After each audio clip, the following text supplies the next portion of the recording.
ఓం శ్రీమాత్రే నమః. ఈ వీడియోలో మనం ఒక చెట్టు కోరిక గురించి మాట్లాడుకుందాం.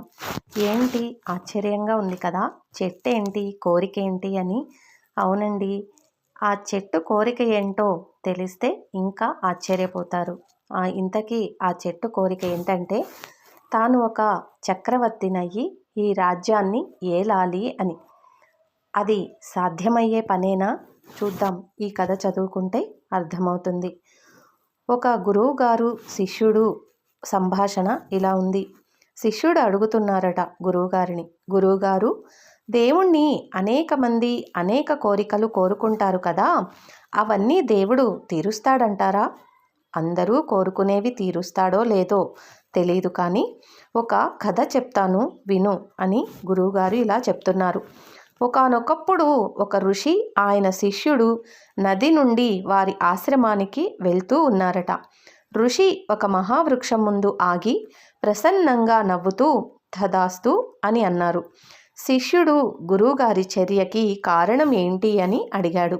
ఆ మహావృక్షం తన కోరికని పక్కనున్న మరో వృక్షంతో చెప్తుంటే నాకు వినపడి తదాస్తు అన్నాను అని గురువుగారు చెప్పారు. ఏమిటా కోరిక గురువుగారు? తాను చక్రవర్తి అయ్యి భూమండలాన్ని ఏలాలని కోరికట. వచ్చే జన్మలోనా అని అన్నారు శిష్యుడు. కాదు, ఈ జన్మలోనే అని చెప్పాడు గురువుగారు. శిష్యుడు పగలబడి నవ్వాడు. గురువుగారు, ఇది మరీ గొంతెమ్మ కోరిక కదూ, అంత అత్యాశ తగునా? అర్హత చూసుకోవాల్సిన పని లేదా అని. అర్హతకేం నాయనా, జీవితమంతా ప్రతఫలాపేక్ష లేకుండా ఫలాలనిచ్చింది, ఎన్నో జీవరాశులకి ఆశ్రయమిచ్చింది, అదంతా పుణ్యమే కదా అని చెప్పారట గురువుగారు. అవుననుకోండి, కానీ చెట్టు చక్రవర్తి ఎలా అవుతుంది? చోద్యం కదూ. ఏమో, భగవానుడు సంకల్పిస్తే ఏమైనా కావచ్చు అని గురువుగారు అనగా, ఆ రాత్రి ఒక పెద్ద గాలివాన వచ్చి ఆ మహావృక్షం నేల కూలింది. శిష్యుడు నవ్వుకున్నాడు. అంతటితో ఆ విషయం మరిచిపోయాడు. సంవత్సరం తరువాత శిష్యుడు పరుగు పరుగున వస్తూ, గురువుగారు, ఈ వింత విన్నారా? శ్రీరామచంద్రుల వారి పాదుకులకి పట్టాభిషేకం చేశారు.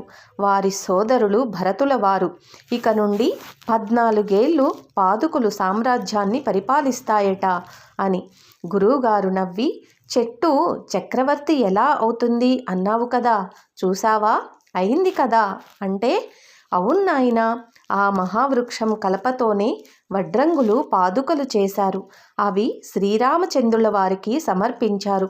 ఎన్ని జన్మలు ఎంత తపస్సు చేసిందో, ఎన్ని పుణ్యాలు చేసుకుందో ఆ మహావృక్షం.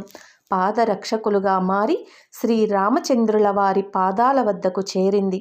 శ్రీరామచంద్రుల వారు ఆ పాదుకలని భరతుల వారికి ఇవ్వటం, భరతుల వారు పాదుకలకి పట్టాభిషేకం చేయటం జరిగాయి.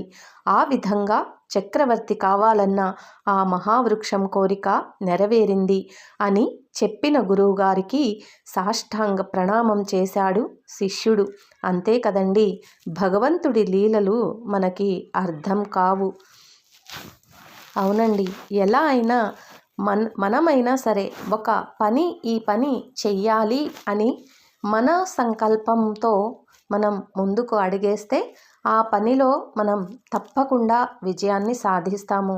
ఇక్కడ ప్రధానంగా ఉండవలసింది ఏంటంటే మనోసంకల్పం, భక్తి, అంతే.